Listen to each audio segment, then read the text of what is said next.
မင်္ဂလာပါဒီနေ့သတင်းကတော့လူအများစုကအီရန်နဲ့ဗင်နီဇွဲလားကိစ္စတွေကိုရင်းနှီးကြောက်လို့ပဲထင်နေကြတာပါဒါပေမဲ့ဒါပေါ်ရကြည့်ရင်မြင်ရတဲ့အပိုင်းပဲရှိပါသေးတယ်တကယ်တော့ဒါ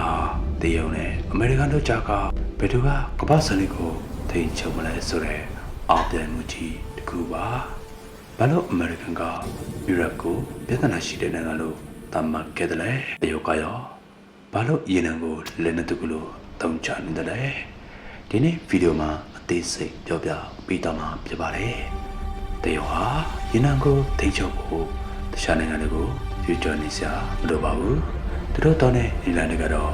ရေရှည်ဝယ်ယူရေးသဘောတူညီထားချုပ်တွေနဲ့ရှင်းနှောင်ထားတယ်ရေရှည်ဝယ်ယူရေးသဘောတူညီချက်တွေနဲ့ရှင်းနှောင်ထားတယ်အကျွေးနဲ့ရေနံလဲတဲ့စနစ်ကိုသုံးတယ်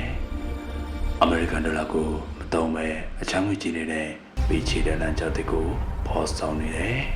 ဥပမာအီရန်နဲ့ဗင်နီဇွဲလားတို့စီကနေ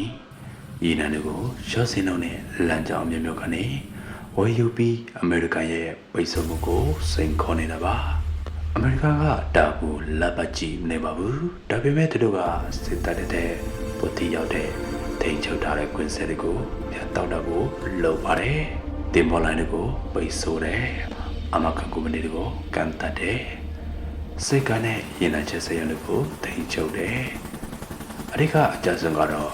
ငွေပေးချေမှုစနစ်ကိုပြတ်တောက်တာပါစနစ်ကိုပိုင်စုသူကသာနိုင်ရသူဒီနေရာမှာအရေးကြီးတာကရင်နှံတွေကိုပိုင်ဆိုင်ဖို့တဲ့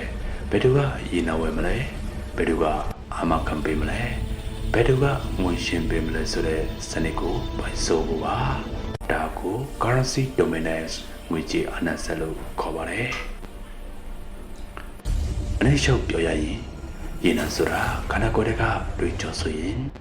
အဲ့ဒီတွေးကြောကိုထိန်ချုပ်ထားတဲ့လုံတာကတော့စနစ်ပဲဖြစ်ပါတယ်အခုတရုတ်နဲ့အမေရိကန်တို့ဟာအဲ့ဒီစနစ်ကိုအပြိုင်ဆိုင်လေ့လာပြီးအားပြိုင်နေကြတာပါဒီစနစ်တွေပြောင်းလဲတဲ့အခါကမ္ဘာရှမ်းသာကြမှုကလည်းအဲ့ဒီစနစ်နောက်ကိုပါသွားကြမှာဖြစ်ပါတယ်တင်ကရောဘယ်လိုတင်မှတ်တယ်လဲအမေရိကန်ဒေါ်လာရဲ့ဩဇာတရုတ်ရဲ့နေပြားတွေကြောင့်ကျဆင်းသွားနိုင်မလားcomment မှာရေးပေးတော့ကြပါဦး